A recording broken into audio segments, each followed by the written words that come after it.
حضرت علی المرتضیٰ فرماتے ہیں سیدہ فاطمہ نے کبھی مجھے کوئی کچھ کہا ہی نہیں، کبھی فرمائش ہی نہیں کی۔ ایک دن بیمار ہو گئی تو کہنے لگیں، میں قریب بیٹھا تو میں نے کہا فاطمہ زندگی میں تو نے کبھی کچھ نہیں مانگا، اور عزت والے باپ کی عزت والی بیٹی، میرا دل کرتا ہے کوئی فرمائش تو کرنا۔ تو حضرت فاطمہ کہنے لگی علی اگر ایک انار مل جائے نا، اگر ایک میرا دل کر رہا ہے اگر ایک انار مل جائے، ایک انار مل جائے تو طبیعت چاہ رہی ہے انار کھانے کو۔ مولا علی شیر خدا فرماتے میں گیا، ایک انار خریدا بازار سے، 1 دینار تھا میری جیب میں، انار خرید کے جب واپس پلٹا نا تو کہتے ایک بوڑھا شخص، ہونٹوں پہ کمزوری، آپ فرماتے ہیں میرے باپ دادا کی عمر کا، لڑکھڑاتے اس کے ہاتھ اور کہنے لگا علی میں بھوکا ہوں کئی دنوں کا۔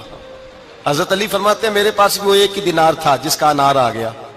کہتے میں نے اسی وقت وہ انار نکالا، اس شخص کے ہاتھ میں رکھا، بوجھل قدموں سے جب میں اندر داخل ہوا نا تو پاک رسول کی پاک بیٹی، عزت والے نبی کی عزت والی بیٹی، صبر والے محبوب کی صبر والی بیٹی، کہتے ہیں جب میں نے اپنا قدم اندر رکھا دروازے کے تو فاطمہ نے میرا اترا ہوا چہرہ دیکھا تو کہنے لگی علی پیسے اللہ کے راستے میں دے آئے ہو، خیرات کر رہے ہو؟ حضرت شیر خدا رضی اللہ تعالیٰ عنہ فرماتے ہیں میں فاطمہ کی طرف دیکھا تو میں حیران ہو گیا، میں نے کہا فاطمہ تجھے؟ کہنے لگی مجھے یقین ہے آپ انار لینے گئے تھے، آپ نے خرید بھی لیا تھا، اور مجھے پتا ہے علی میرے ساتھ بے وفائی ہو ہی نہیں سکتی، یہ کسی سوالی نے مانگ لیا ہوگا، علی آ جا، مجھے انار کھانے سے وہ سکون نہیں ملا جو تو اللہ کے راستے میں دے آیا ہے تو سکون ملا ہے، کھانے سے نہیں ملا جو تیرے دینے سے ملا ہے۔ مولا علی کہتے ہیں صبر کر کے میاں بیوی بیٹھ گئے تو دروازے پہ دستک ہوئی، کہتا میں اٹھ کے دروازے پہ گیا تو حضرت سلمان فارسی دروازے پہ کھڑے تھے، انہوں نے نا 9 انار مجھے دیے، کہنے لگے نبی پاک نے بھیجے ہیں،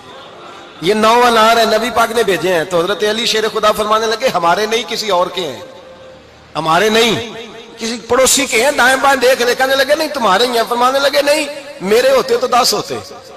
اس لیے کہ اللہ فرماتا ہے من جاء بالحسنۃ فلہ عشر امثالھا، تم ایک نیکی کرو گے میں 10 کا اجر عطا کروں گا۔ فرمایا میرے ہوتے تو 10 پورے ہوتے، اللہ رسول نے بھیجا اور میرا یقین کمزور ہو سکتا ہے؟ میرے ہوتے تو 10 ہوتے، یہ 9 ہے۔ حضرت سلمان فارسی نے جیب میں ہاتھ ڈالا، 10واں بھی نکالا، کہا علی تیرے 10 ہی تھے، میں تو تیرا امتحان لے رہا تھا، 10 ہی تھے تیرے۔ یقین کی دولت زنجیریں کاٹ دیتی، یقین کی دولت انسان کو نواز دیتی۔ جب تو لڑکھڑاتا ہوا آیا ہے، میرے نبی پاک نے فرمایا یوں نہ کہا کر کہ یا اللہ چاہے تو دے چاہے تو نہ دے، جب مالک سے مانگ تو کہا کر یا اللہ تجھی سے مانگنا ہے، میں لے کے اٹھوں گا،